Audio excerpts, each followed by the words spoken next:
ihanda po natin ang ating mga katawan sa pagtanggap ng banal na Eucharistia, sapagkat ito ang salita ni Jesus na isinabuhay ng mga unang Kristiyano hanggang ngayon. Dahil kung hindi ito totoo, sana ito ay nabago na. Pero ang katotohanan ay sinusubok ng panahon. Napakarami ng Kristiyanong nagbuwis ng buhay para lamang makatanggap ng banal na Eucharistia. Hindi na tayo nagtatago sa katakumba. Hindi na tayo natatakot sa mga persecution ng iba. Lalo't higit, hindi na tayo natatakot na ipamalita at ipangaral na ang salita ni Jesus na ako ang tinapay ng buhay ay ibinibigay natin sa iba upang sila naman ay makaranas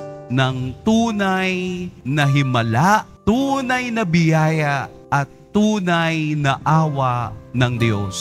Mahalin natin ang kaniyang banal na Eucharistia.